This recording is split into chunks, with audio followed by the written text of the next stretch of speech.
जय जय श्री राधे। राधे नाम की महिमा। एक बार एक संत किसी गांव के निकट आश्रम पर भागवत जी का साप्ताहिक कथा कर रहे थे। तीसरे दिन के वृत्तांत में वह कथा करते हुए बताने लगे, अनेक प्रकार के लोग जो पाप कर्म करते हैं उन्हें अनेक प्रकार के नरकों में जाना पड़ता है, लेकिन एक उपाय है जिसके द्वारा नरकों में जाने से बचा जा सकता है। कोई एक बार सच्चे हृदय से राधा नाम पुकार ले तो वह नरकों में नहीं जाता है। एक सेठ जी जो रोज आकर सत्संग सुना करते थे, सत्संग समाप्ति के पश्चात वह संत जी के चरणों में आकर बड़े जोर से रोने लगे। संत जी ने कहा, अरे सेठ जी क्यों रोते हो, तुम्हारा मन उदास क्यों है? सेठ जी रोते हुए कहने लगे, भगवान आपकी कृपा से मुझे सब कुछ प्राप्त है, पर मेरे मन को एक बड़ी चिंता सताती है। संत जी कहने लगे, कहिए कौन सी चिंता है? सेठ जी कहने लगे, आज आपने भागवत कथा में नरकों का वर्णन किया और वर्णन करते हुए बताया कि जीवों को अनेक पापों से नरकों की प्राप्ति होती है, लेकिन एक उपाय है जिसके द्वारा नरकों में जाने से बचा जा सकता है। तो प्रभु मैं तो आपकी शरण में हूँ, रोज सत्संग भी सुनने आता हूँ, मेरे मन में तो यह विश्वास है आप संतों की कृपा से, भागवत की कृपा से मेरा उद्धार तो हो ही जाएगा। लेकिन मेरा एक छोटा भाई है जिसकी उम्र 50 साल है, वह ना तो सत्संग में जाता है, ना परमात्मा पर विश्वास करता है और ना ही प्रभु का नाम सुमिरन करता है। उसका उद्धार किस प्रकार होगा? मुझे उसकी बड़ी चिंता सताती है। मैं उसे बहुत बार समझाने का प्रयास भी करता हूँ, इस संसार के काम तो होते रहेंगे, तुम भगवान के नाम का स्मरण भी किया करो। तब वह कहता है, ऐसा करने से कुछ नहीं होता है, तुम भी मत किया करो। मैं जितना आस्तिक हूँ प्रभु के प्रति, जितनी मेरी आस्था है वह उतना ही कट्टर और अनिश्वरवादी है, आस्तिक है नहीं है। तब संत जी ने कहा, क्यों चिंता करते हो, एक दिन उसका भी उद्धार हो ही जाएगा। सेठ जी रोते हुए कहने लगे, हे भगवान उसका उद्धार कब होगा? आप जैसे महापुरुषों का आगमन हमारे गांव में हुआ है, मुझे तो आप पर ही यकीन है, आप ही उसका उद्धार करेंगे। अब आप कैसे भी कृपा करके मेरे घर आइए और एक बार तो उसके मुख से श्री राधा नाम का उच्चारण कराइए। तब सेठ जी की विनय को सुनकर संत जी कहने लगे, कल सत्संग समाप्ति के पश्चात मैं आपके घर आऊँगा और उसे परमात्मा का सुमिरन अवश्य कराऊँगा। दोस्तों वीडियो को लाइक ज़रूर कर दीजिएगा, चैनल को भी सब्सक्राइब कर लीजिए, जिससे आपको इसी तरह ज्ञानवर्धक जानकारियाँ मिलती रहें। दूसरा दिन हुआ, सेठ जी अपने घर गए, संत जी के आने का इंतजार करने लगे। आश्रम पर कथा की समाप्ति हुई, तब संत जी अपने वचन के अनुसार सेठ जी के घर पहुँचे। जैसे ही घर पहुँचे, सेठ जी ने बड़े श्रद्धा भाव से संत जी का स्वागत किया। उन्होंने अपने भाई को बुलाकर कहा, संत जी आज हमारे घर पधारे हैं, उनका दर्शन कर लो। वह अंदर से बैठे बैठे कहने लगा, मुझे ना किसी संत से मिलना है, ना ही किसी भगवान से मिलना की इच्छा है, तुम ही उनकी सेवा करो और तुम ही उनका पेट भरो। संत जी ने जब यह वचन सुने, सेठ जी रोते हुए कहने लगे, भगवान जी देखा आपने, आपके सामने ही आपका अपमान कर रहा है यह मूर्ख। संत जी कहने लगे, सेठ जी ख्याल ना कीजिए इस बात का, सब कुछ अच्छा होगा। अब सेठ को दिलासा देते हुए संत जी पलंग से उतरे और उसके भाई के कक्ष में आ गए और उसके कंधों पर हाथ रखकर कहने लगे, और बताओ आज तक कितना कमाया? वह संत जी को इस प्रकार अपने नज़दीक देखकर कहने लगा, आपने अपना हाथ मेरे कंधों से हटाओ, अपना हाथ मेरे कंधों से हटाओ। मैं ना तो संतों को मानता हूँ और ना ही भगवान को मानता हूँ। लोग जितने आस्तिक होते हैं मैं उतना ही नास्तिक हूँ।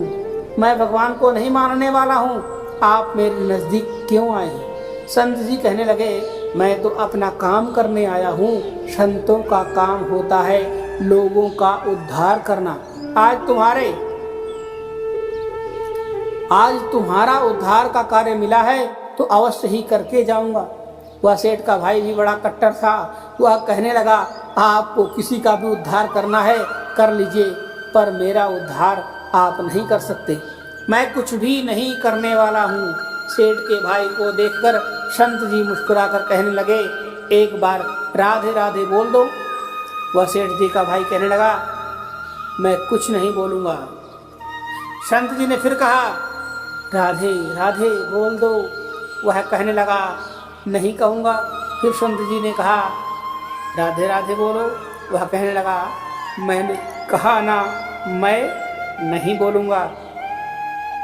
तब संत जी पुनः सेठ जी के पास आए और कहने लगे, अब आपने मेरे ऊपर यह जिम्मा सौंपा है, अब मैं जैसा करूँगा आप बीच में नहीं आना।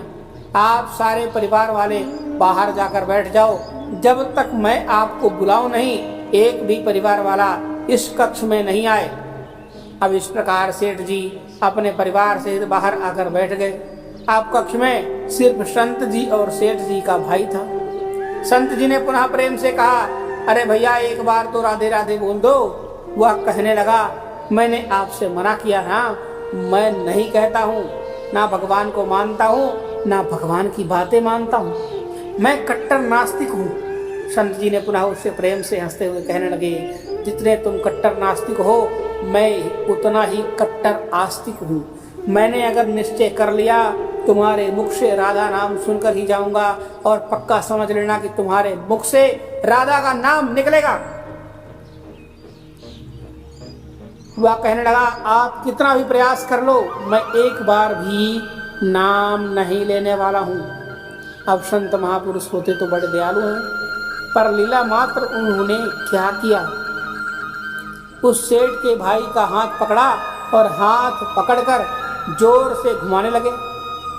अब वह सेठ ठहरा 50 साल का, वृद्धावस्था थी, संत भी वृद्ध थे, पर संतों के अंदर भक्ति का तेज होता है। उन्होंने जोर से उसके भाई का हाथ घुमाया और मरोड़ दिया। हाथ घुमाकर संत जी फिर कहने लगे, कहो राधे राधे। वह कहने लगा, नहीं कहूँगा। अब तो संत जी ने जोर से हाथ घुमाकर सेठ के भाई को जमीन पर पटक दिया और खुद उसके पेट पर चढ़कर बैठ गए। और संत जी फिर कहने लगे, बोलो राधे राधे। वह फिर कहने लगा, नहीं कहूँगा। अब तो संत जी ने उसके दोनों हाथ पकड़ उसके पैरों को बांध दिया और कहने लगे, कहो राधे राधे। अब ऐसी व्यवस्था में वह सोचने लगा, लगता है यह संत तो मुझे आज मार ही डालेंगे। तब उसने बिना इच्छा के एक बार ऐसे ही कह दिया, राधे राधे। जैसे ही उसने राधे राधे कहा, संत जी ने उसके हाथ पैर खोल दिए, उसके बंधनों को छोड़कर बाहर आकर कहने लगे, सेठ जी आपका कल्याण हो गया, आपके भाई का भी कल्याण हो गया। सेठ जी कहने लगे, अंदर से तो बहुत तेज आवाजें आ रही थी। तब संत जी कहने लगे, आपने काम ही ऐसा दिया था, आपने कहा वह नास्तिक है, कभी कुछ बोलता ही नहीं है, आज आपके भाई ने भी राधे राधे का नाम उच्चारण कर लिया, इसका कल्याण हो गया। अब मैं जा रहा हूँ, कल से पुनः मेरी कथा है। अब संत जी तो अपने स्थान पर लौट आए। सेठ का भाई जमीन से उठकर अपने भाई से कहने लगा, यह कैसे संत हैं, यह कैसे संत हैं, मुझसे झगड़ा करने आ गए, मेरे ऊपर चढ़कर बैठ गए और कहने लगे, अगर राधे राधे का नाम उच्चारण नहीं करोगे तो मैं तुम्हारे ऊपर ऐसे ही बैठे रहूँगा। अब उसकी बातें सुन सेठ जी तो हंसने लगे।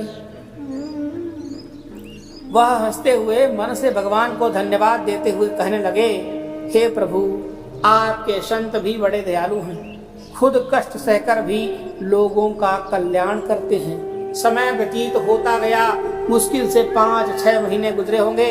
अचानक एक दिन छोटे भाई का देहांत हो गया। शरीर समाप्ति के पश्चात आत्मा शरीर से अलग हो जाती है। वह आत्मा ही ऊपर यमराज के पास जाकर सारे हिसाब किताब देती है। अब इस व्यक्ति का हिसाब किताब खोला गया। यमराज ने चित्रगुप्त से कहा, जो आज इंसान हमारे पास लाया गया है, इसका हिसाब किताब क्या है? चित्रगुप्त कर्मों का हिसाब देख कर बताने लगे, हे भगवान, आज इसने अपने जीवन में कभी परमात्मा का नाम सुमिरन नहीं किया है, सदा ही पाप कर्म किए हैं, इसे तो सीधे नर्क भेज दिया जाए। अब यमराज के आदेश के अनुसार जैसे ही उसे नर्क भेजा जा रहा था, तभी चित्रगुप्त ने कहा, भगवान एक बात और है। यमराज जी ने कहा, कौन सी बात है?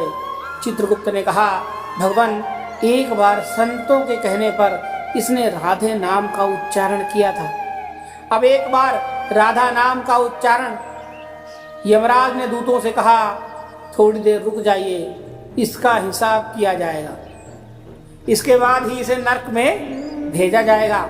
यमराज ने पुनः चित्रगुप्त से कहा, जल्दी से इसका हिसाब किताब देखो और कहीं इसने परमात्मा का नाम उच्चारण तो नहीं किया है।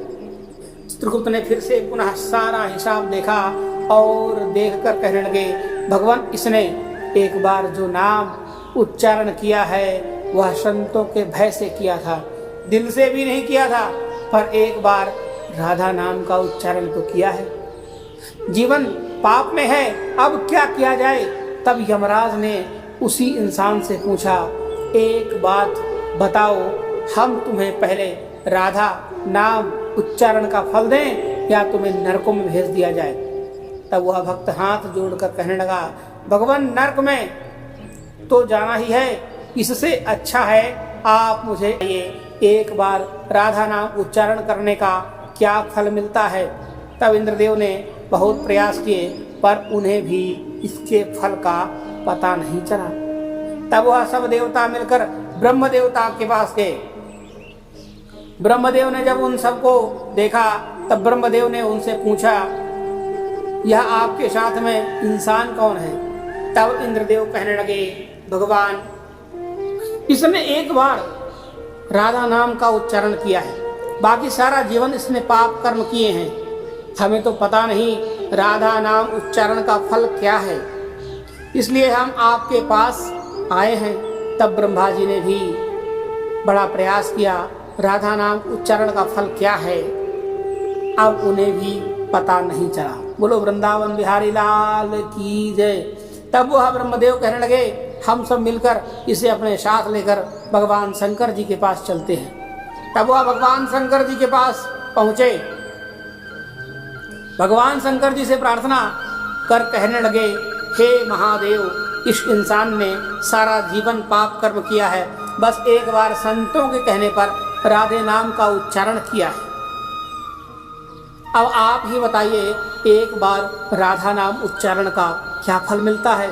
तब महादेव जी ने बड़ा प्रयास किया, पर वह भी राधा नाम की महिमा को बता नहीं सके। तब शंकर जी कहने लगे, अब हमें भगवान श्री कृष्ण के पास चलना पड़ेगा, क्योंकि वही राधा तत्व को जानते हैं। ऐसा सोचकर सब देवी देवता भगवान शंकर के साथ मिलकर उस इंसान की आत्मा को लेकर भगवान श्री कृष्ण के दरबार गोलोक धाम में पहुंचे। गोलोक धाम में भगवान श्री कृष्ण राधा जी के साथ अपने आसन पर विराजमान थे। भगवान श्री कृष्ण ने सब देवी देवताओं का सम्मान किया और उनसे पूछा, आज अचानक से आने का कारण क्या है? तब भगवान शंकर हाथ जोड़कर कहने लगे, हे प्रभु, हे भगवान, यह इंसान, इसे धरती से लाया गया है, इसने अपने जीवन में अनेक पाप किए हैं, पर एक बार राधा नाम का उच्चारण किया है। यमराज जी को भी पता नहीं कि राधा नाम उच्चारण का फल क्या मिलता है। तब वह इसकी जानकारी लेने के लिए इसके साथ इंद्र जी के पास स्वर्ग में आए। फिर स्वर्ग से होते हुए ब्रह्मलोक गए, फिर ब्रह्मलोक से होते हुए मेरे पास पहुँचे। अब मैं इन सबको अपने साथ लेकर के आपके पास आया हूँ। अब आप ही बताइए, एक बार राधा नाम उच्चारण का क्या फल हो सकता है? जब इस प्रकार की बातें चल रही थी, तब श्री कृष्ण के पास बैठी राधा रानी बड़े जोर से हंसने लगी। तब श्री कृष्ण ने कहा, हे राधिके, क्यों हंसती हो?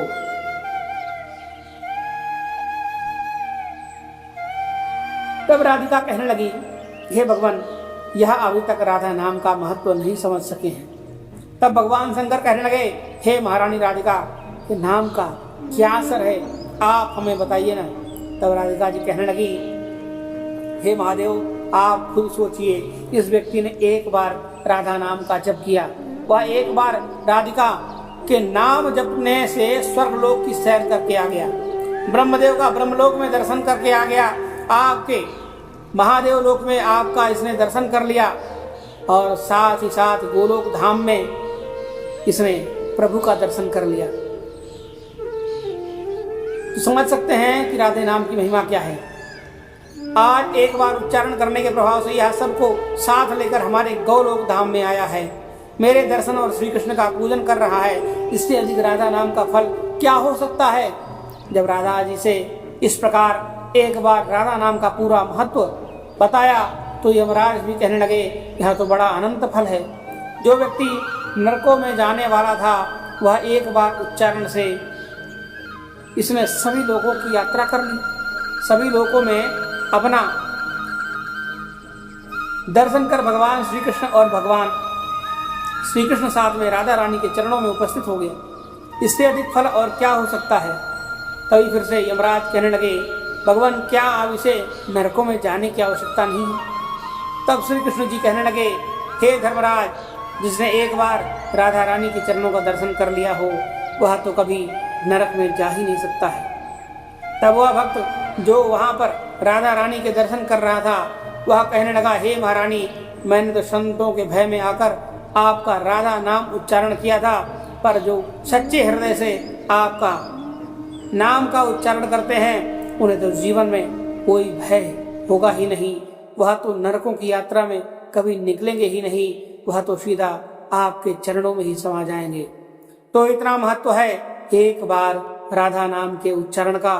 तो सच्चे हृदय से जो एक बार इस प्रकार कह दे, राधे राधे श्याम मिला दे, तो दोस्तों राधा नाम का उच्चारण करते ही परमात्मा का साक्षात दर्शन हो जाता है। दोस्तों वीडियो को लाइक करके चैनल को सब्सक्राइब कर लीजिए और कमेंट बॉक्स में जय श्री राधे जरूर लिखिएगा। मिलते हैं एक नई वीडियो में एक नई जानकारी के साथ। तब तक के लिए धन्यवाद।